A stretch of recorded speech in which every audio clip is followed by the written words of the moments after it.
अभय शर्मा वाराणसी का एक 28 वर्षीय युवक जो एक सामान्य परिवार में जन्मा, परंतु उसकी जीवन यात्रा असाधारण चमत्कारों से भरी हुई थी। बचपन से ही उसमें आध्यात्मिक आकर्षण था, लेकिन जैसे जैसे वह बड़ा हुआ, आधुनिक जीवन की आपाधापी में उसका वह आध्यात्मिक स्पर्श धीरे धीरे धुंधला पड़ने लगा। यहां तक कि वह बेरोजगारी, पारिवारिक कलह और मानसिक तनाव से ग्रसित हो गया। जीवन निराशा के अंधकार में डूबता चला गया। इसी विकट समय में उसे अपने दादा द्वारा दिया गया सुंदरकांड का एक पुराना पुस्तकालय वाला संस्करण मिला, जिसकी प्रथम पंक्ति ही उसके जीवन की दिशा बदलने वाली सिद्ध हुई। जय हनुमान ज्ञान गुण सागर।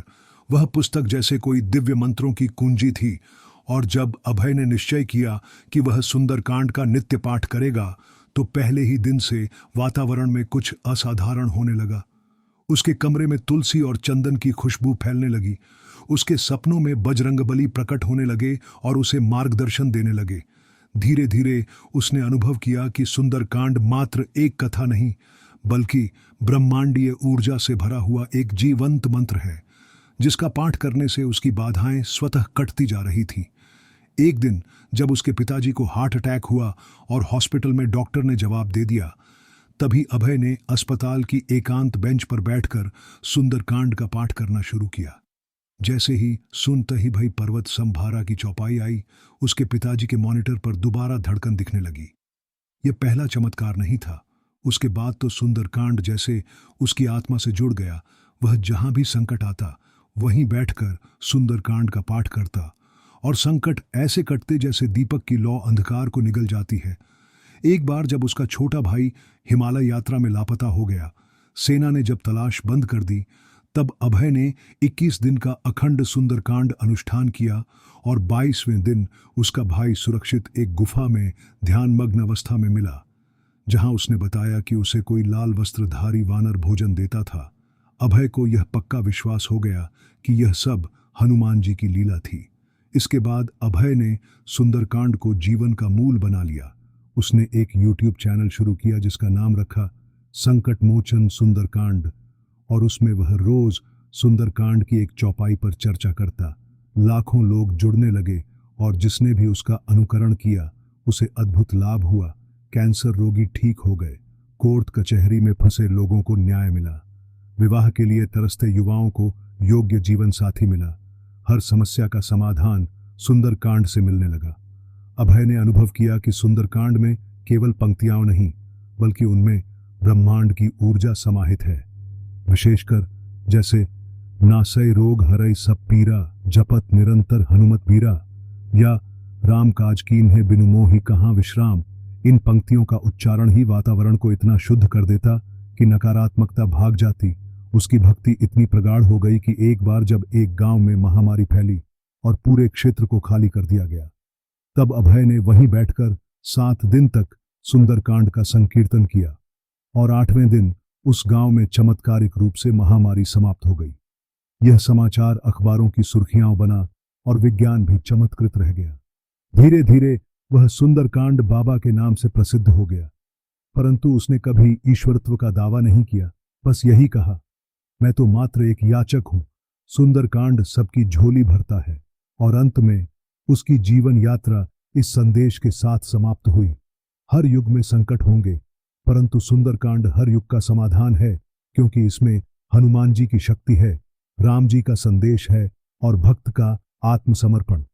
उसके समाधि स्थल पर आज भी लोग सुंदरकांड का पाठ करते हैं और कहते हैं, जहां अभय ने सुंदरकांड गाया, वहां संकट पल भर में मिटाया। जैसे जैसे अभय सुंदरकांड के जादू से जीवन में प्रकाश अनुभव करने लगा, वैसे वैसे उसका विश्वास इस ग्रंथ की दिव्यता में इतना दृढ़ हो गया कि उसने तय किया वह केवल अपने लिए नहीं, बल्कि संसार भर के दुखियों के लिए इसका प्रचार करेगा।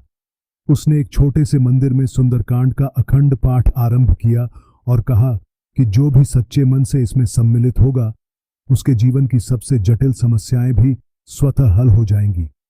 प्रारंभ में कुछ ही लोग आए, परंतु जैसे जैसे चमत्कार होते गए, श्रद्धालुओं की संख्या बढ़ती गई।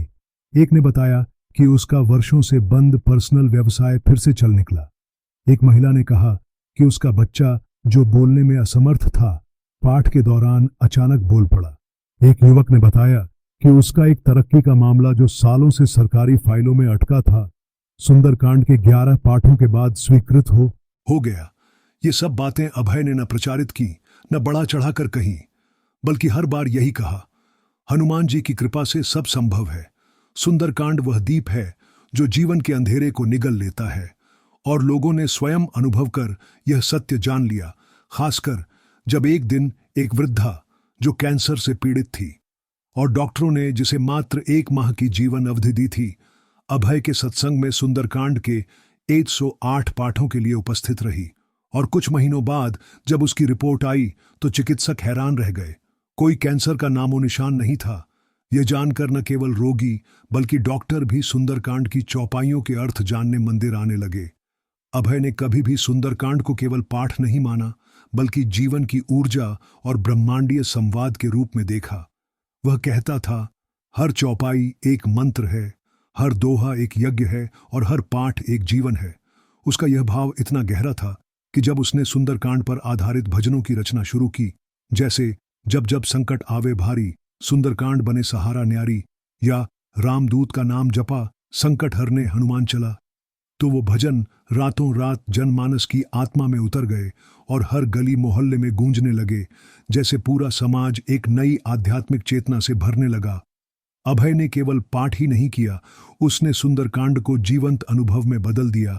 वह प्रत्येक चौपाई को जीवन की घटनाओं से जोड़ता, जैसे बुद्धिहीन तनु जानिके सुमिरों पवन कुमार का अर्थ केवल विनय नहीं बल्कि आत्मा की अज्ञानता को दूर करने का एक उपकरण है। और राम काज कीन्हे बिनु मोहि कहाँ विश्राम केवल सेवा भावना नहीं बल्कि हर सांस को प्रभु कार्य में लगाने का आदर्श है। उसकी यह गहराई लोगों को आकर्षित करने लगी, यहाँ तक कि विदेशों से भी लोग ऑनलाइन जुड़ने लगे। उन्होंने कहा कि उन्हें न केवल मानसिक शांति बल्कि व्यावसायिक सफलता, पारिवारिक सौहार्द और स्वास्थ्य लाभ हुआ है। इन्हीं अनुभवों से अभय की साधना और भी प्रबल होती गई। एक बार जब वह हिमालय की यात्रा पर गया, वहां एक दुर्गम क्षेत्र में उसे बर्फ में फंसे 5 साधु मिले जो कई दिनों से भोजन और सहायता के अभाव में मृत्यु की प्रतीक्षा कर रहे थे। अभय ने वहां बैठकर 3 दिन सुंदरकांड का पाठ किया। चौथे दिन मौसम साफ हुआ, हेलीकॉप्टर आया और सबकी जान बच गई।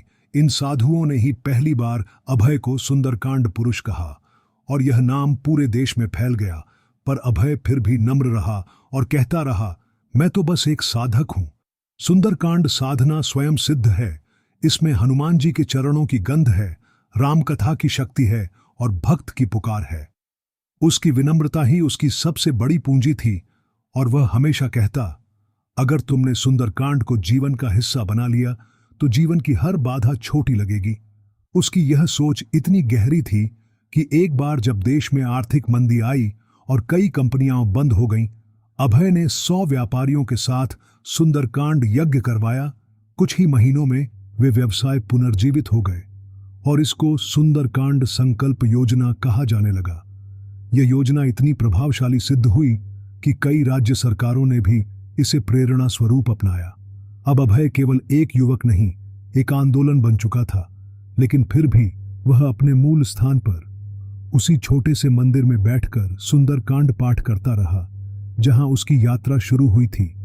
क्या आप अगला हिस्सा चाहेंगे जिसमें अभय का जीवन अगले चरण में प्रवेश करता है, अंतर्राष्ट्रीय स्तर पर सुंदरकांड की दिव्यता फैलाता है और अंत में स्वयं को पूर्ण समर्पण के साथ प्रभु चरणों में विलीन करता है? अवश्य।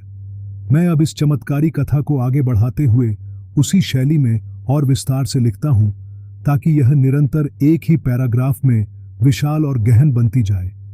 अभय शर्मा की यह यात्रा अब एक सामान्य साधक की नहीं रही बल्कि एक दिव्य प्रेरणा बन चुकी थी जिसमें सुंदरकांड केवल पाठ का ग्रंथ नहीं अपितु जीवन रूपी युद्ध में विजय का शस्त्र बन चुका था और अभय उस शस्त्र का निस्वार्थ धारक। जब उसने देखा कि देश भर से लाखों लोग सुंदरकांड की शक्ति से लाभान्वित हो रहे हैं तो उसने यह विचार किया कि क्यों न इसे विश्व के कोने कोने तक पहुंचाया जाए। उसने सुंदरकांड को 11 भाषाओं में अनुवादित कर 108 देशों के लोगों तक ऑनलाइन प्रसारित किया और हर भाषा में उसने वही भाव रखा, वही ऊर्जा, वही समर्पण। उसका उद्देश्य केवल आध्यात्मिक प्रचार नहीं था, बल्कि वैश्विक पीड़ा में सांत्वना और समाधान का संजीवनी देना था। और इसके लिए उसने सुंदरकांड अंतर्राष्ट्रीय पीठ की स्थापना की, जहां प्रत्येक दिन एक देश से जुड़ा व्यक्ति सुंदरकांड का पाठ करता। उसी दिन उस देश में शांति, सामूहिक भक्ति और चमत्कारिक अनुभव दर्ज किए जाते। जापान में एक महिला जिसे वर्षों से नींद नहीं आती थी, उसने अभय की वेबसाइट से सुंदरकांड का जाप रिकॉर्डिंग डाउनलोड किया और एक ही रात में चैन से सो गई। वह इतनी अभिभूत हुई कि उसने 100 जापानी लोगों के साथ सुंदरकांड जाप आरंभ कर दिया। वहीं अमेरिका के एक युवक को, जो आत्महत्या की सोच में था, अभय के एक भजन सुंदरकांड सदा साथ निभाए, मन का तम हर पल मिटाए से ऐसा मानसिक बल मिला कि वह जीवन की ओर लौटा और आज हनुमान हीलिंग फाउंडेशन नामक संस्था का संचालक है। अभय के कार्य अब केवल भारत की सीमाओं तक सीमित नहीं रहे। संयुक्त राष्ट्र तक उसकी चर्चा पहुंची और उसे ग्लोबल स्पिरिचुअल पीस आइकॉन का सम्मान मिला। लेकिन अभय ने यह कहते हुए वह सम्मान लेने से मना कर दिया। सम्मान उसी का होता है जो सम्मान की इच्छा नहीं करता, और सुंदरकांड मुझे वह सब दे चुका है जिसकी मुझे आवश्यकता है। इस विनय ने उसे संतत्व की सीमा पर पहुंचा दिया, पर वह स्वयं को कभी संत नहीं मानता, बल्कि केवल एक माध्यम कहता। मैं वह बांसुरी हूं जिसमें हनुमान जी की सांसें गूंज रही हैं। इस भाव के साथ एक दिन उसने संकल्प लिया कि वह अब 108 दिव्य स्थानों पर सुंदरकांड के महासंकीर्तन करेगा, और जहां जहां यह संकीर्तन हुआ, वहां वहां अभूतपूर्व घटनाएं घटीं। कश्मीर की एक सीमा चौकी जहां आतंकी हमले की आशंका थी, वहां अभय ने सुंदरकांड का पाठ आरंभ किया, और अगले ही दिन शत्रु पक्ष ने बिना कारण पीछे हटने की घोषणा कर दी, जबकि वे पहले युद्ध की धमकी दे रहे थे। एक बार वह नेपाल में गोरखा क्षेत्र गया, जहां भूकंप की चेतावनी थी। वहां 7 दिन के सुंदरकांड अनुष्ठान के बाद भूगर्भ विभाग ने कहा कि भूकंप का दबाव अज्ञात कारणों से स्वतः शिथिल हो गया। वैज्ञानिक चकित थे, लेकिन भक्तों को स्पष्ट था यह सुंदरकांड की शक्ति थी। अभय जहां भी जाता, वहां हनुमान जी का एक दिव्य मंदिर बनवा देता, जिसमें मूर्ति नहीं होती, बल्कि एक खुला दीपक होता और केवल सुंदरकांड का ग्रंथ रखा होता, जिसे वह दीप ध्यान धाम कहता। वहां न पूजा पाठ, न चढ़ावा, केवल एक नियम, दैनिक सुंदरकांड पाठ। और जो व्यक्ति 3 दिन वहां बैठकर पाठ करता, वह अपने जीवन की सबसे गहरी पीड़ा से मुक्त हो जाता। कई मानसिक रोगियों को वहां चमत्कारी रूप से स्थिरता मिली। कई आत्महत्याग्रस्त युवक जीवन की ओर लौटे। अभय ने हर क्षेत्र में सुंदरकांड की व्याख्या की, चिकित्सा में, शिक्षा में, प्रशासन में, यहां तक कि जेलों में भी। उसने कई जेलों में सुंदरकांड पाठ शुरू करवाया और कैदियों के व्यवहार में आश्चर्यजनक सुधार देखा गया। एक सजायाफ्ता कैदी जिसने 14 लोगों की हत्या की थी, उसने सुंदरकांड पढ़ते पढ़ते ऐसा पश्चाताप अनुभव किया कि उसने सारी जेल में सुंदरकांड पुस्तकें बांट दी और अंत में अदालत में जीवन भर समाज सेवा की याचिका की अनुमति प्राप्त की। अभय को यह देखकर विश्वास और दृढ़ हो गया कि सुंदरकांड मात्र संकट निवारक नहीं, बल्कि आत्मा की पूर्ण चिकित्सा है। उसने अपने अनुभवों पर आधारित एक पुस्तक लिखी, सुंदरकांड चेतना का चमत्कार, जिसे पढ़कर लाखों लोगों ने जीवन के प्रति दृष्टिकोण बदल लिया। इस पुस्तक में उसने केवल अपने अनुभव नहीं, बल्कि प्रत्येक चौपाई का गहन मनोवैज्ञानिक, आध्यात्मिक और व्यावहारिक अर्थ लिखा। जैसे जय हनुमान ज्ञान गुण सागर को वह मानसिक अवसाद की दवा मानता, और कंचन बरण बिराज सुबेसा को आत्मसम्मान और व्यक्तित्व निर्माण का सूत्र। उसने यह बताया कि सुंदरकांड केवल पूजा नहीं, बल्कि चेतना की दिव्यता का विज्ञान है। एक दिन जब वह अपने मंदिर में बैठा हुआ था, तब एक दिव्य आलोक वहां फैला और लोगों ने देखा कि अभय के चारों ओर एक ज्योतिपुंज उभर आया। उस दिन उसने केवल इतना कहा, अब समय है कि मैं स्वयं सुंदरकांड का हिस्सा बन जाऊं। और अगले ही दिन वह समाधि में चला गया। लेकिन उसके जाने के बाद भी उसकी ऊर्जा, उसकी साधना, उसका भजन, उसका मंत्र, सब कुछ लोगों के जीवन में वैसे ही काम करता रहा जैसे वह आज भी जीवित हो। और जब कोई संकट में होता है तो वह कहता है, अगर अभय का सुंदरकांड मेरे घर में गूंज गया तो बजरंग बली स्वयं आ जाएंगे। अभय शर्मा के समाधि लेने के बाद भी ऐसा प्रतीत होता था मानो वह केवल अपने शरीर से गया हो, पर उसकी चेतना, उसकी भक्ति और सुंदरकांड की शक्ति हर कोने में व्याप्त हो चुकी थी। जब उसके अंतिम दर्शन के लिए लाखों की भीड़ उमड़ी तो लोग फूलों के साथ सुंदरकांड की पुस्तकें लेकर आए और कोई रो नहीं रहा था, क्योंकि सबको लगता था कि अभय अमर हो गया है।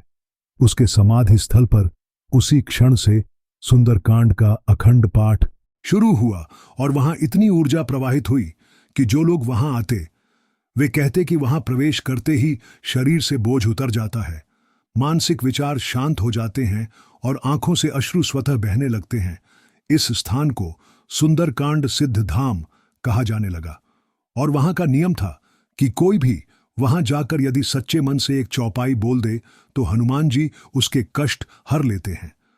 अभय की स्मृति में स्थापित यह धाम अब विश्व के कोने कोने से आए भक्तों का केंद्र बन गया और वहां स्थापित एक दीवार पर प्रत्येक उस व्यक्ति की गवाही अंकित की जाती थी जिसने सुंदरकांड के पाठ से चमत्कारी लाभ प्राप्त किया हो। इनमें एक कनाडा की महिला थी जो कैंसर की चौथी अवस्था में थी और डॉक्टरों ने कह दिया था कि अब कुछ नहीं हो सकता, परंतु उसके बेटे ने ऑनलाइन अभय की सुंदरकांड रिकॉर्डिंग उसे रोज सुनाई और मात्र 41 दिनों के अंदर जब वह फिर से जांच के लिए गई तो डॉक्टरों ने उसकी रिपोर्ट देखकर हाथ जोड़ दिए।